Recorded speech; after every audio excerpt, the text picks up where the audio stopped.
Okay, so good morning guys. Update sa ating sili at saka sitaw na nakakarap pricing. Edad di ko na alam. No? So gagawin namin ngayon guys ay magpakain mix with asin. No? So total harvest natin highest this week. Kakuha tayo ng 92 kahapon sa sitaw plus 132 yung net sa siling panigang. Tapos compute natin kung ilang kilong asin yung pwede nating gamitin. No? So since nakakuha na tayo ng medyo marami-rami, so dito na papasok yung paggamit natin sa asin. No? So abono mixing, meron tayong 2 kilos. Ayan, shout out kay Koreano. 2 kilos winner plus 1 nitrabor plus meron tayong asin na inihanda. No? So since kakuha tayo ng 200 plus kilos, so 1% doon ay nasa 2.25 kilos. Actually 224 ba yung total? I don't know, check nyo lang. No? So meron tayong inihandang asin kasi tatlong drums ang maubos natin dito, sitaw plus sili. So i-divide natin yung 2.25 kilos kasi mahirap mag 2.24. So doon na tayo sa pinaka nearest. So mag-add tayo ng asin ng 3/4 or 750 grams kasi 2.24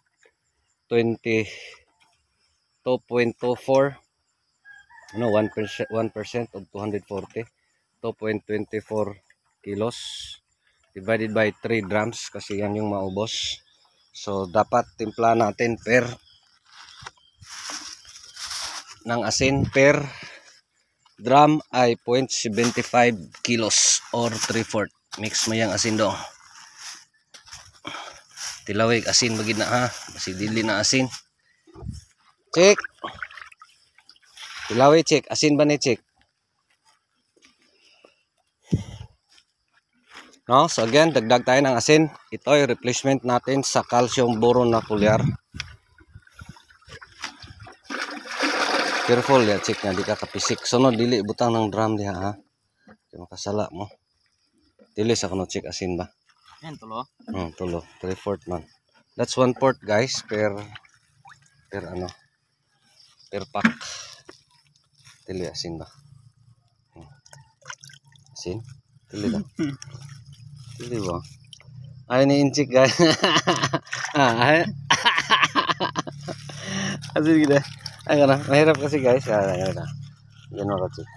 Kita natin asin ba?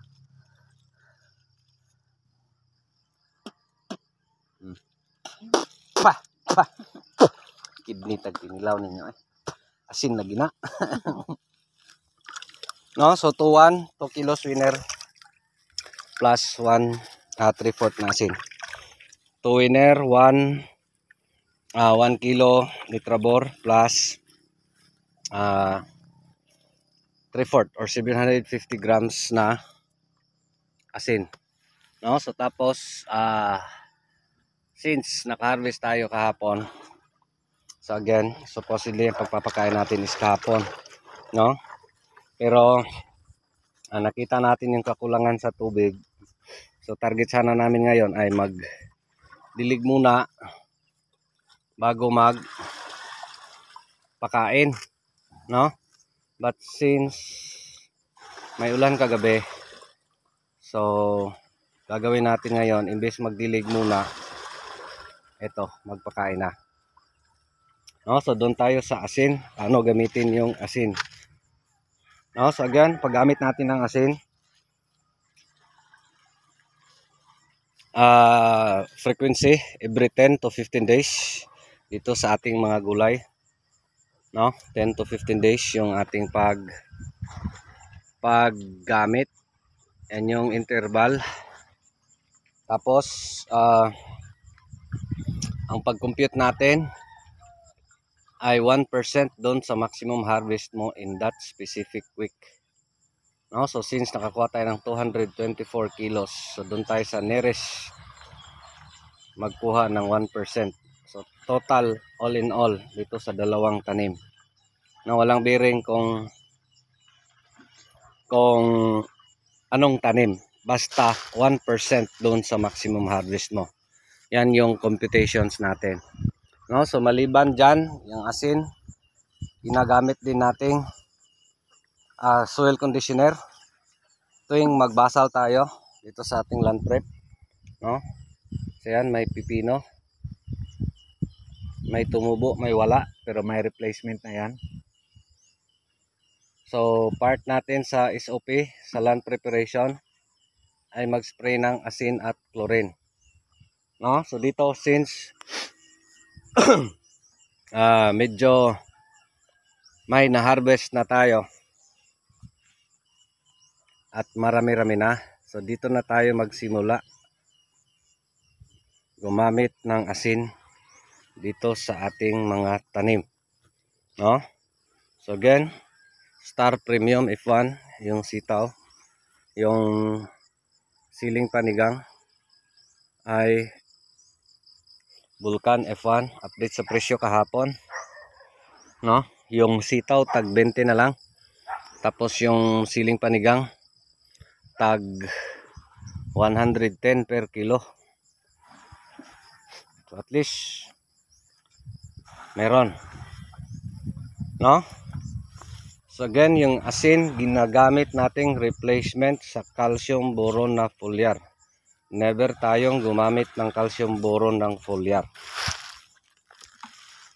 No? Again, uulitin ko rin. Di tayo basta-basta gumamit ng mga foliars. Iba-iba tayo guys ng mga paraan. Pero again, uulitin ko rin. Pag okay lang yung paglago ng tanim, ay hindi kailangan ng foliar. What for? No? Additional gastos lang yan. Additional, again sorry sa mga nagbibenta ng foliar. Gumagamit tayo ng foliar pero case to case. No? So under normal condition, balatong og kuando? Balatong og asinana diha dong ha.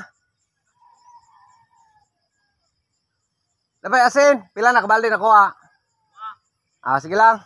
Kuha ka asin are. Tulo ka putos, 3/4.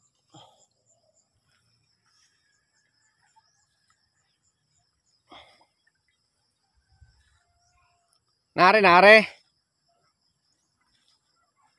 Dinalagyan dun guys. Ay nako.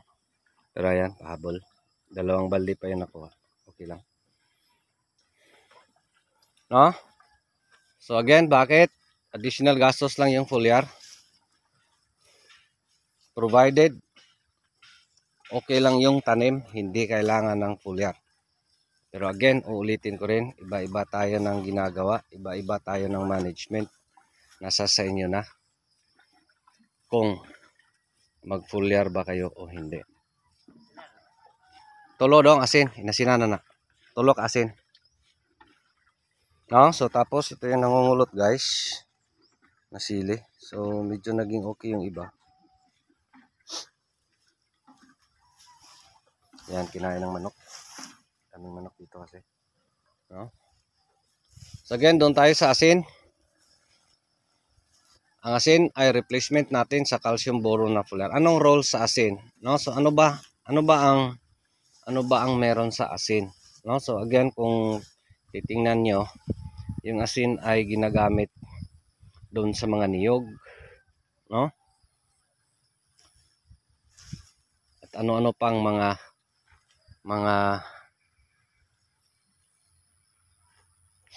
ginagamitan ng asin, pamparami ng bunga, kasi yun nga, yung asin, siya yung soil conditioner. Siya yung tagapag-rekondisyon ng lupa na ibalik yung mga nakukonsumo, mga micronutrients at kanyang i-activate. No? So yan yung role sa asin. Of course, kahit ano guys, kahit anong paggamit, pag sobra ay hindi rin maganda ang resulta na idudulot. No? So sa atin, yun nga, may computation tayo, 1% lang dun sa maximum harvest mo in that specific week. No? So again, yung mga tanim natin ay pareho lang yung paglago. Pareho lang yung plastar. And yet, so far, thank you Lord, okay naman. No? So again, ito yung first application natin ng asin. Again, ulitin ko, hindi basta-basta. O yun bang hindi? Yun bang asin ka na lang ng asin? Yung paggamit, so dapat may right timing din. No? Again, ang role ng asin, siya yung tagapag-rekondisyon. Siya yung, yun bang para siyang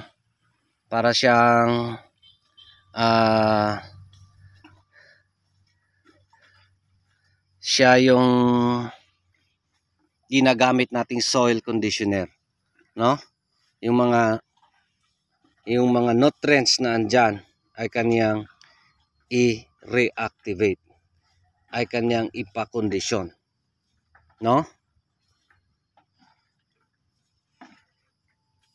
Again, pareha lang yung itsura ng ating mga tanim. Thank you Lord. Kaya di tayo gumagamit ng foliar. What for? Ganda naman yung pagtubo. Additional gastos lang yan, no? So kaya kung mapansin nyo, mostly di tayo dependent sa foliars. Mostly sa ating mga ginagawa ay doon tayo nagpo-focus sa land preparation sa lupa, no? Kaya kung mapansin nyo rin, sa mga basal natin may mga ipot tayong mga manok. May mga ipot tayong manok na inilagay.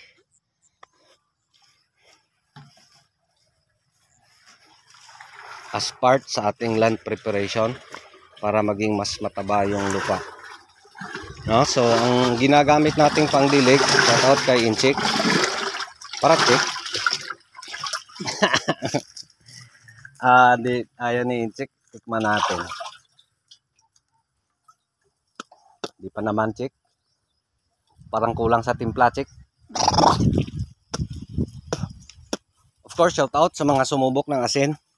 Mura lang yung asin, guys. Kano lang yung per kilo. No? So, mura lang yung asin. No? So, yan yung soil conditioner natin na libre. Of course, may mga previous videos tayo dyan. Paano gamitin yung mga asin. Of course, sa chlorine din. Sa asin, shout out kay Sir Alex Ibero ng Surigao. Salamat, Sir. Sir Alex Ibero ng Surigao. Siya yung sa atin, guys. Nag-share ng idea on how to use asin, no? Tapos again, wala namang mawawala sa atin, walang mawawala sa akin pag gumagamit ako ng asin, kasi considering napakababa lang ng presyo, napakamura lang, no? So kung gusto nyong subukan, doon sa basal, timplada ng asin ay 200 grams per 16 liter or 2 kilos per 200 liter drum, no? So yan yung mixing natin ng asin sa basal.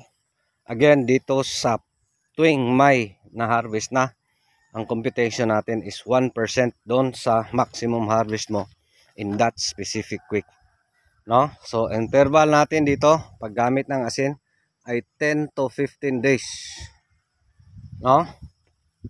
Pwede nyong i-try. Mura lang yang asin, wala namang mawawala. Ay nako. Again, bakit natin binabahagi to? Hoping sana makatipid din kayo, no? Kasi normally makikita nyo yung mga tanim, lahat, kahit saan ka pumunta, kahit saan ka makita, daming mga foliars, ang gaganda ng mga practices. And yet kung titingnan mo, pag okay lang yung mga tanim mo, pag okay lang yung paglago ng mga tanim mo, yung mga gulay mo, try mo, di ka gumamit ng foliar, no? Kasi additional gastos lang yan ni farmer. Of course, this is real talk. Never naman tayo naghambog, never tayo nagmayabang. Ang sa atin lang is binabahagi natin kung anong or saan pwede makatipid. yung ating mga kapwa farmers, no? Over Luzon, Visayas, and Mindanao. Pero again, hindi naman to yun bang pag sinabi kong ganun, yun na yung gagawin nyo. The best is to try, no? Kasi mura lang yung asin. Mag-try ka ng isang row lang, no? So just for comparison, tapos mag-foliar ka dun sa iba. Tapos compare mo. May kaibahan ba or wala? May significant difference ba or wala? No? So also shout out kay Sir Michael Cho ng Midsalip, Zamboanga del Sur para sa paggamit ng chlorine. Na doon sa chlorine, 20 grams per 16 liter. Pwede doon sa mga wilting issues, kahit anong tanim. Pwede nyo i-compare doon sa mga copper-based fungicides at bactericides kung may kaibahan ba sa results, kung may significant difference ba sa results o wala. Again, the best is to try. Tapos yung presyo is mura lang naman, no? So in short, walang mawawala, pero kailangan mong subukan to test yourself kung totoo ba or hindi, no? So yun lang guys, sana maintindihan paano gumamit ng asin, bakit asin, anong meron sa asin, no? So again, yung asin, role niya, soil conditioner. Siya yung taga-reactivate ng mga nutrients na di na-active na andun sa lupa, no? So yan yung role ng asin, no? So once na-activate na yung mga nutrients na andun sa lupa, so i-absorb yan ng tanim, no? So in short, ang foliar, may video na tayo dyan. Is foliar spray necessary? Is foliar spray important? Again, sa akin, case to case. Depende sa pangangailangan ng tanim. Provided okay lang paglago ng iyong mga tanim, hindi kailangan ng foliar. No, so yun lang. Maraming salamat. To pa rin si Jupila Farmer, ang anak ni Matoy, ang farmer nga gwapo, suhito, ugmay, kahibalo. Apan ay saba kay manuon pa ko. Daghang salamat and God bless. Thank you.